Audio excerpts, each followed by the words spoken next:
Bonjour à toutes et à tous. Alors, nouvelle vidéo sur le nettoyage de sa moto. Donc, comme je vous parlais dans la vidéo d'introduction, pour ceux qui n'ont pas vu, le but de ces vidéos, ce qu'on ne vous dit pas, c'est de donner un petit peu d'informations pour les novices comme moi, donc 1 an de MT125 et 6 mois de permis A2, sur différents produits que l'on peut acheter pour sa moto, pour le nettoyage. En plus du nettoyage, le montage de bulles, de levier de frein, levier d'embrayage, etc. Et donner des petites infos, parce que lorsqu'on parcourt un petit peu le net, c'est vrai qu'on voit souvent différents avis, différentes manières de faire, donc des fois pas forcément très poussées ou très explicites, donc c'est vrai qu'on se fait souvent sa propre expérience en testant, mais je trouve que c'est quand même sympa, avant d'acheter un produit, de savoir quels peut être les différents problèmes que l'on peut avoir.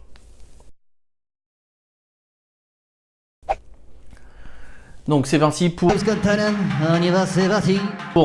cette gamme module pour le nettoyage donc de la moto. Ici c'est pour nettoyer le casque, je l'ai laissé là. Pourquoi je l'ai laissé là? Oui, c'était pour montrer que ça faisait partie de cette gamme là. Et pour le nettoyage de jantes. Donc, l'un des premiers conseils, en tout cas ce que j'aurais bien aimé savoir avant de commencer à nettoyer ma moto, donc c'est l'utilisation de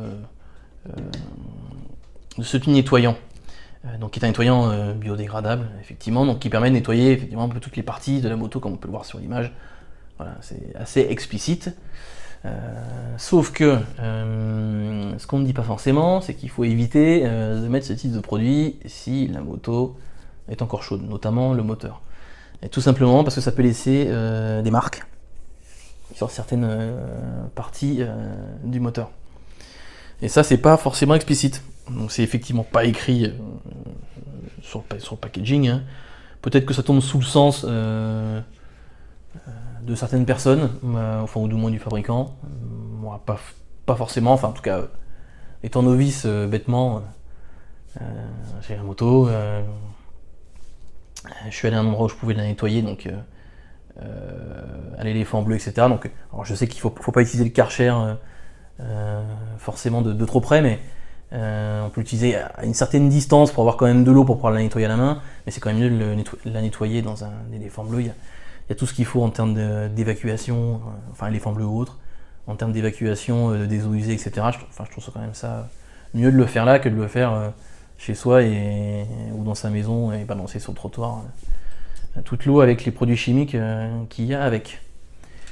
Donc faire très attention, tout simplement attendre que la moto refroidisse, donc au moins un minimum. Donc quand vous avez un bicylindre, ça a tendance à baisser assez rapidement. Sur un 4 cylindres, un peu moins, là c'est plutôt en quelques heures, mais voilà, si vous descendez en dessous des 30-40 degrés, 30 degrés, ça devrait être quand même un petit peu mieux. Ou sinon, évitez tout simplement d'en asperger sur le moteur. Donc vous pouvez, et sur pas que le moteur d'ailleurs, mais aussi sur votre pot d'échappement et les tubes d'échappement.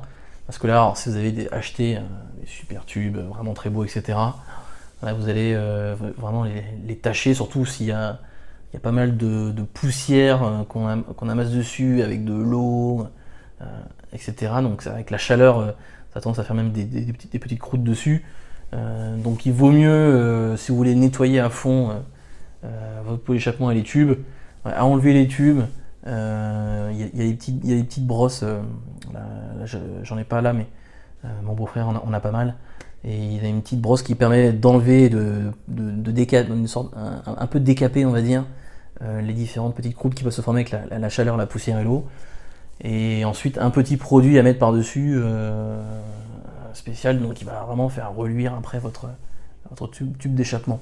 Mais surtout, évitez de mettre ce produit-là dessus. Vous pouvez nettoyer tout le reste de la moto sans trop de soucis, les fourches, le bras oscillant, etc. Il n'y a pas forcément de problème. Mais évitez de le mettre sur les parties chaudes. Voilà, j'ai eu quelques tâches sur ma MT125, bon, ça m'a fait un peu mal, j'avoue. Et au niveau du guidon aussi, alors ça c'est sur la MT, mais je pense que sur d'autres moto aussi, je sais plus quel type de métal c'est, mais ça fait des taches dessus justement. Donc au niveau du guidon, en plein milieu, il y a une tache à cause de ce produit-là, quoi. Donc et c'est pas parti hyper facilement.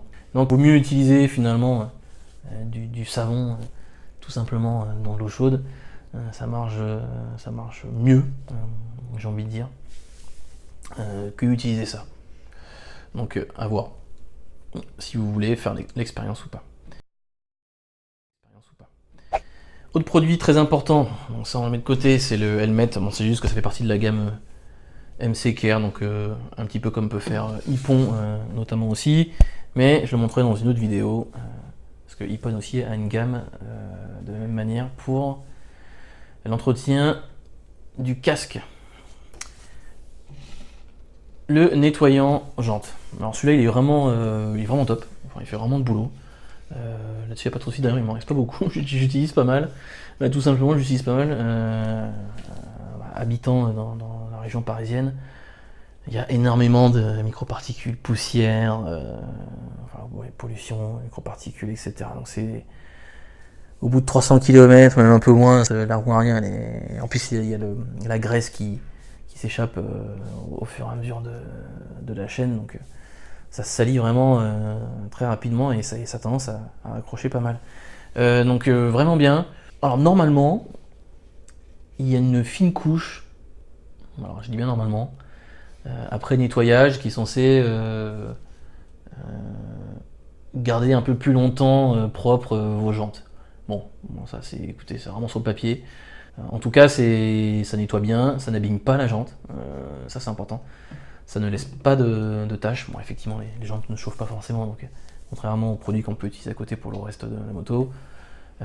Donc très simple, hein, asperger sur la jante, laisser reposer 5 minutes. Donc plutôt passer avec un chiffon dessus que passer avec une éponge. Alors, surtout, n'utilisez pas le dos grattant de l'éponge. Alors c'est assez bête à dire, hein, mais je connais des gens qui le font pensant que ça nettoie un peu mieux, mais ça fait des micro-rayures. Donc laissez agir le produit, hein, c'est fait pour.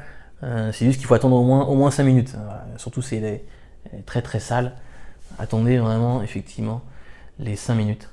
Et ensuite passer avec un chiffon ou bien du sopalin tout simplement, ou un sopalin en premier, ensuite un chiffon après, et recommencer à en remettre jusqu'à ce que ce soit le plus clean possible. Donc voilà ce que je peux vous dire sur cette gamme là. Donc bon, c'est une vidéo assez courte, hein, mais voilà. S'il y a des points à retenir, je dirais ne pas appliquer sur les parties chaudes de votre moto. Ça non plus, faites attention à bien viser votre jante et de